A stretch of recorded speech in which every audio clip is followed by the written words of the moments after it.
Alright guys, today I'm going to show you how to speed paint all the troops from the new Osgiliath starter set. So now I've hit the 1,000 subs, I think I need to start trying to be a proper YouTuber now. So I'm going to try and put some classic YouTube tropes into the video, see if you can spot them all. Hand transition! That's one for free.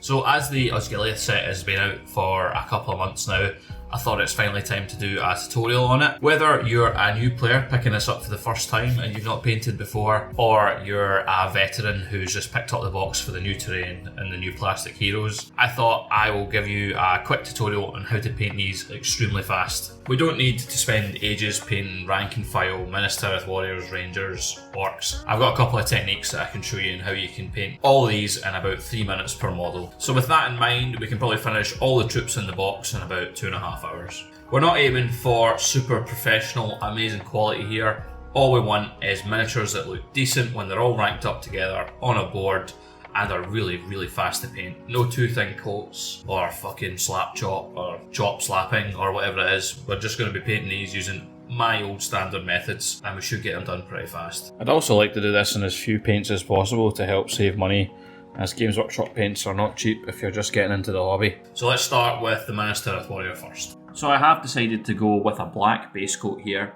I felt this was more appropriate when we take into consideration the newer people that will be painting these up. You could use a silver base coat, but I think that's a bit more advanced, as you need to fill in all the details with the correct colours.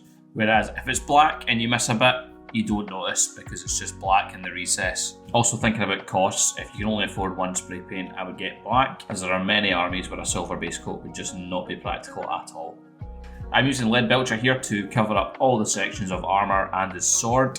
This will be highlighted later with Stormhost Silver.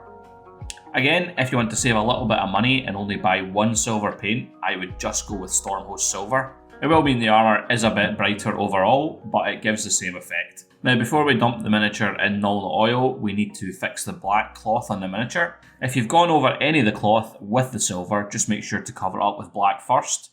However, all I did here was give it a dry brush of Storm Vermin fur. I quickly put a coat of Rhinox hide on the base. This means when we use the basing material later on, if there's any patches, you'll just see the brown showing through and not the black base. Now we cover the whole miniature in Null oil. We absolutely drown it in the stuff. This is the most crucial component of a MESBNerds speed painting build in my opinion, as it dulls down and gives a miniature a much nicer blended finish. And while we're waiting for the Null to dry, we can have a quick word from this video's sponsor, NordShak VPN. Are you tired of pesky Viking sea creatures stealing your personal information? Oh aye, that happens all the time. Are you risking giving away your location and banking details when logging into random Wi-Fi? Oh dearie me, I didn't know that. Then you need NordShak VPN. Here at NordShak, we have an expert team of fishermen who can catch the fishy information thieves before it's too late. Just make sure to use a discount code in the description for 69% off your order. Nice. Terms of service are a legal agreement between the service provider and the person who wants to use that service. This service is just completely made up bullshit. We do not really have an army of fishermen fishing fortress stations in the sea. Kindly ignore this advert.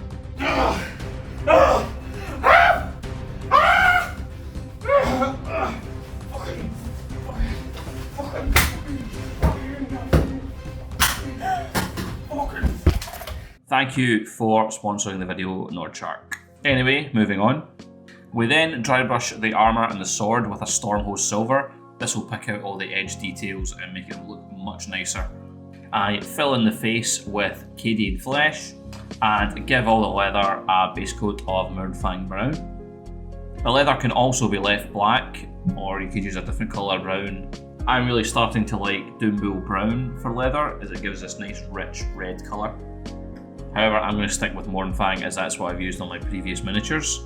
This is a step that will probably take quite a while, as you need to make sure and get all the little straps of leather and avoid making any mistakes. If you do, you can just use some black to tidy up your mistakes.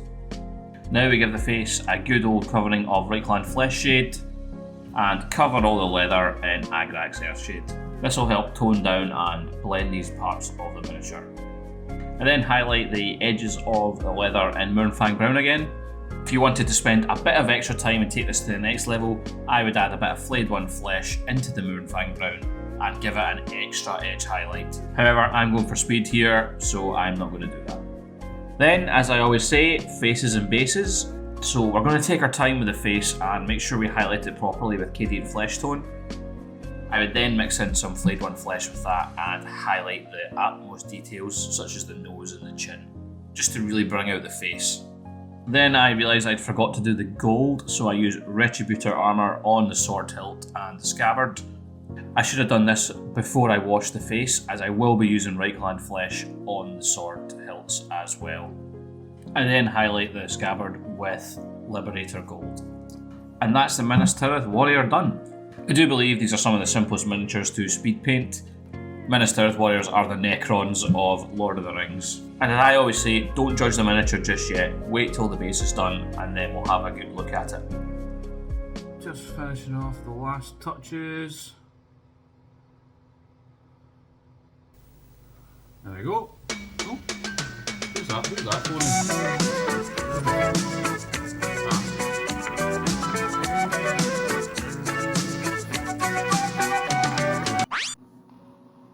Oh hey Sean, from Noobs and Men. Didn't expect to see you here today. G'day you big oaf. I thought I'd just do my weekly checkups on you low sub count plebs. Oh, that's a bit harsh. This is my call. Actually, I think you might have been a bum dial, to be honest. Bit of a bum dial. Bum dial. Well, that hurts. That's really hurtful, Sean. But, you know, while you're here, I'm painting up some Minas Tirith warriors. What do you think of that? Only took 3 minutes. 3 minutes, my guy. He's looking absolute trash. You've obviously slap chopped him. Oh, fuck you, I'll fucking slap chop you in a minute, you fucking dick. I'll fucking drop you, cunt. Fuck off. Please rate the quality of your call 1 star, you prick. Now let's move on to the Minas Tirith's Ranger friend here. For this, I've gone with Hydrax Brown from Colourforge. There's a lot of leather on this miniature, so I'm going to start with a brown undercoat. I am very impressed with the Colourforge sprays, especially this Hydrax Brown. I've almost finished it already. I absolutely love it. So the Rangers have multiple different browns. For all the different leather materials and cloth, I'm going to be leaving some of the Hydrax Brown and using some XV88 and Mournfang Brown. You could interchange Doombull Brown in any of these layers. I would maybe use Doombull instead of Mournfang if I was to start my army now, but as my previous miniatures already have Mournfang, that's what I'm going to go with. Once that's done, we give the guy a dunk in the Agrax Earthshade and hopefully it doesn't dry gloss. In this case, it's dried nice and matte, giving the miniature some lovely matted detail. I do love this look, however I am going to dry brush it with the Mournfang and the XV88 just to make the details pop a bit more and bring it up a level, as it doesn't really add that much time. Then the cloak, we're going to go with Castellan Green on the base layer, followed by an all-over wash of Athonian Camo Shade. As you can see, the sword and flesh have been done in the same way. Screaming Skull has been applied to the arrowheads here. This will then be washed by Seraphim Sepia. Now I dry brush a 50-50 mix of Strachan Green and Castellan Green. You need to be a bit more careful when doing this, as you don't want to cover up any of the leather or other parts of the miniature that's already finished. You could do an even lighter dry brush of the pure Strachan Green if you wished, however I don't think it's needed in this instance. And that's the Ranger Boy done, but before I show you, I'm going to crack on with the Orc here. But first, a quick word from our video sponsor, Mongolian Titles. Have you always wanted to be known as a great can? Then look no further than Mongolian Titles. Due to an ancient tradition that we totally didn't just make up, if you buy a small plot of land in Mongolia, you can take the title of Great Khan. This isn't the only reason to support us. We will plant a tree for every acre sold. You will get a personalised certificate proving you are a Great Khan. And of course, you can visit your own personal plot of land anytime, if you can figure out how to get there. What an entitled gift to give. Mongolian Titles is a totally legit business adventure and is totally not run through a shell corporation operating out of Singapore. So, the Orc is also started from a Hydrax Brown base coat. In my mind, Orcs are all manky and disgusting, so this is absolutely perfect. Another way to give them that horrible manky look is we'll do all the base layers first and do the whole model in Agrax Earthshade after it. First, we use Light Belcher again for all the armour and the sword. We're then doing all the cloth of the miniature in Corn Red. This is interchangeable with any other colour you want. Just make sure to be a little bit careful when you're doing this to not cover the armour in any of the red.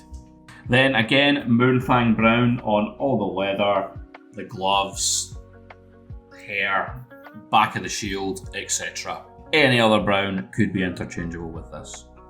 Then my orcs, I give them loads of different face colours, but I think the most standard and classic one is WA Flesh, so I'm going to do that in this video. Now that is the base layer of the orc done, so we're just going to cover the whole miniature in Agrax. Absolutely drown the fucker in Agrax Earthshade.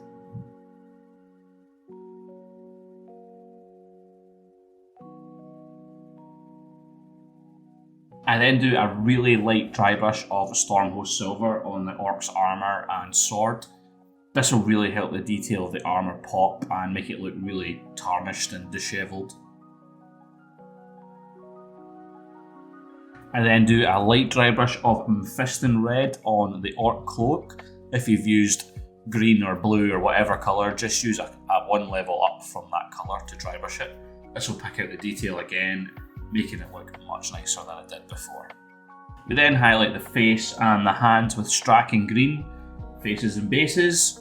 The reason I'm using Straken Green here is I really want to keep the colours to a minimum. So if you are a new player, I don't want to be giving you loads of random different colours of green when you've already got something that's suitable from one of the other miniatures. Now that is the 3 miniatures done. I think these look pretty decent. Remember, these are just your rank and file. We're not here to win competitions with these are just to fill out your army. I think for the 3 minutes a model each, these look pretty damn good. And once we base them and add them to a group of troops, they're going to look even better. So I just use my usual basing method. I dunk them in Geek Gaming Scenic's Patchy Plains.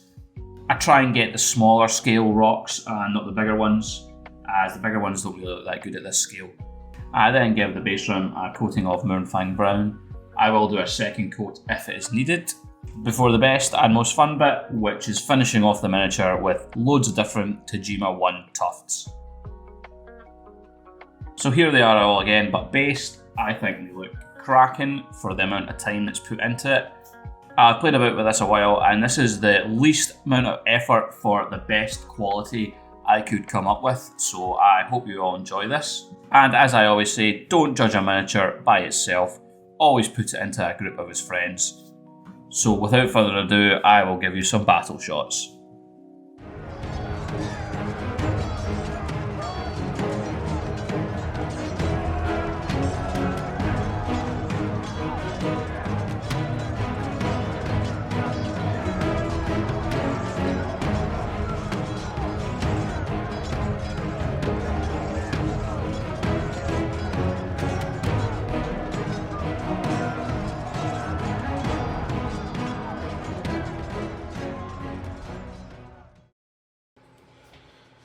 Right, time to pack all this away. Oh, who's that phone in?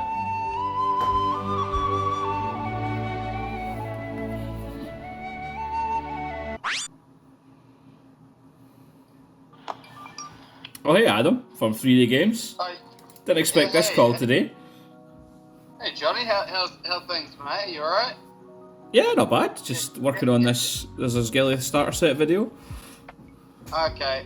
Well, dude, I'm a bit concerned actually because of late your videos, well, they haven't been your best. And I don't know. I'm a bit worried about you. You're looking tired. I thought you You're were looking unhealthy. you were phoning to give me some encouragement there. No, I'm just concerned. I'm concerned. You need sun. You're looking really pale and pasty there, mate. Take Bucky for a walk. Lay off the second breakfasts. All right, take better care of yourself. You're clearly. I mean, it's all been a bit down. I'm just trying to be real with you here, mate. Like, because I'm concerned, and you've just taken a downhill You know, like it's all been downhill. Right, since okay, that enough of division that, right, was see ya. improved. Fucking 1 star, fucking submit. Unwanted call, submit. I thought these YouTube calls were supposed to be nice. Fucking baldy bastard, man. Just before I wrap up the video, here's a quick couple of tips on how to take your miniatures to the next level without that much extra effort. I just take some brown weathering powder and apply it to the cloaks of the rangers. This makes them look a lot more worn and as if they've been out on campaign for a good while. For the orc, I add a little bit of orange weathering powder to some water and apply it randomly to the armour. I then dry brush the silver over the top of the armour. These techniques take hardly any time at all, but I think they add a good amount to the miniatures. If you'd like to see me speed paint the full starter set, please let me know in the comments. So guys, I hope you learned something in this episode of J-Max Armies of Middle-earth. And I do know that this episode has been a little bit of a piss take, but I have in fact started a Patreon. I'd absolutely love it if you came and supported the channel. I thought I would throw it out there and see what happened. All money will go right back into the channel or the pub. I've not decided yet. I do have some great ideas for fixing my video quality and improving the channel as a whole. The autofocus on my camera, for example, just drives me insane. I need to figure out how to fix that. I've got some great projects coming up. I'm going to do all the Houses of Gondolin, terrain, and some tournament vlogs. That's all in the near future. And maybe some extra special things in the far, far future. Also, do subscribe and leave me a comment and a like. You know, all the YouTube stuff. It absolutely means the world to me. I love you guys. See you in the next one. I can get rid of these fucking stupid coloured lights now, can't I? Actually see what I'm doing again. Thanks for watching everyone. Don't forget to like and subscribe and remember to give my bell a good old ring.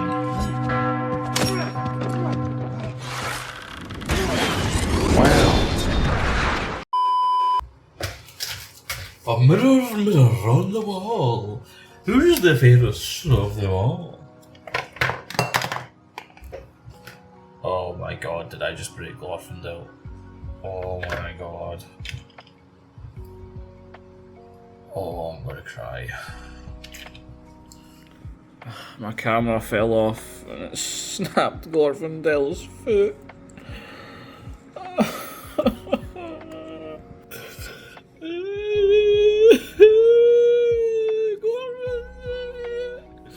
I've waited months for this. I might actually cry, man.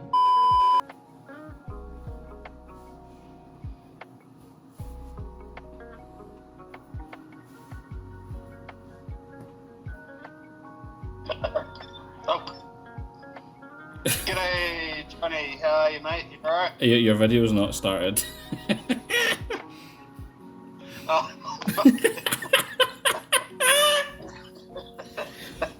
Take 20.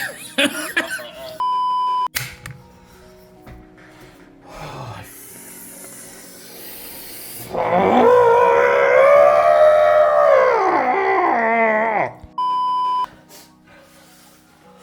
at that, man. Holy shit.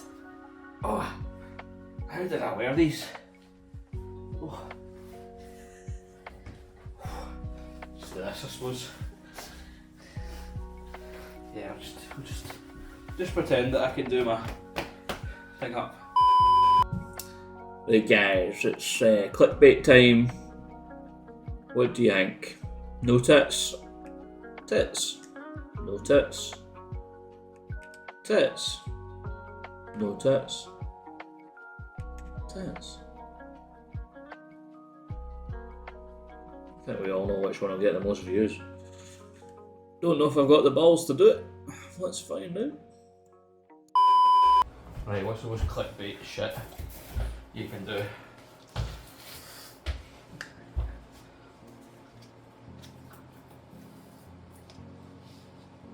Yeah, it's clickbait. Sure. Actually, no, it'll be even more clickbait. Yeah. See if you come and do it. Me? Yeah, you do it. I can get your tits out as well. Wait a minute. What about if I get mine out then? What if we do this? I think this is clickbait. What do this?